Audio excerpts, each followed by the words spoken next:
मंडळी चला हवा येऊ दे या कार्यक्रमानंतर निलेश साबळे कलर्स मराठीवर हसता येणं हसायलाच पाहिजे हा नवा कोरा कार्यक्रम घेऊन प्रेक्षकांच्या भेटीला येत आहेत।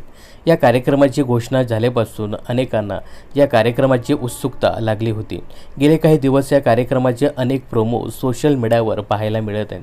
अशातच आता या कार्यक्रमाचा आणखी एक नवा प्रोमो प्रेक्षकांच्या भेटीला आला आहे।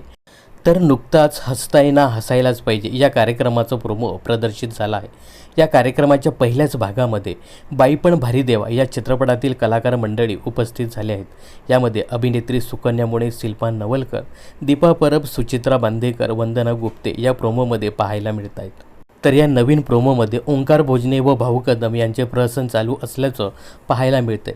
त्यांच्या विनोदावर बाई पण भारी देवा या चित्रपटाची संपूर्ण टीम पोट धरून सुद्धा हसताना दिसते।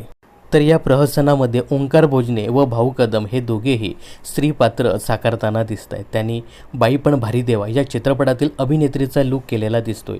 अनेकांना हा प्रोमो आवडलाय तर काहींनी या प्रोमोवर जबरदस्त टीका केलेलीही दिसते। तर ओंकार भोजने व भाऊ कदम यांनी साकारलेल्या स्त्री पात्रांवर अनेकांनी आपली नाराजी व्यक्त केलेली दिसते। साडी नेसून कॉमेडी करण्याची गरज काय? हा कार्यक्रम अगदी चला हवा येऊ द्या सारखाच आहे। जबरदस्ती विनोद कशाला करताय? ज्या कार्यक्रमाला आम्ही नाकारलं तेच कार्यक्रम कलर्स मराठीवर तुम्ही करताय।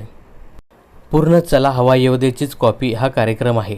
बायकांचे रोल करायला बायका मिळत नाही का? फॉर्मॅट तोच, फक्त नाव नवीन, अशा बऱ्याचशा कमेंट्स करत व्हिडिओवर प्रेक्षकांनी नाराजी व्यक्त केलेली दिसते। दरम्यान काही लोकांनी या नव्या प्रोमोचं स्वागतसुद्धा केलं आहे। तर या कार्यक्रमामध्ये डॉक्टर निलेश साबळे याच्यासोबतच भाऊ कदम, ओंकार भोजने, सुपर्णा श्याम, स्नेहल शिदम आणि रोहित चव्हाण आदी कलाकारसुद्धा झळकणार आहेत। येत्या 27 तारखेपासून शनिवार आणि रविवार रात्री 9 वाजता हा कार्यक्रम कलर्स मराठीवर पाहता येणार आहे। तर या नव्या कार्यक्रमाबद्दल तुम्हाला काय सांगायचं हे कमेंट्स करून नक्की सांगा। मनोरंजन क्षेत्रातील अशाच फिल्मी अपडेट्स जाणून घेण्यासाठी चॅनलला सबस्क्राईब आणि फॉलो करायला विसरू नका।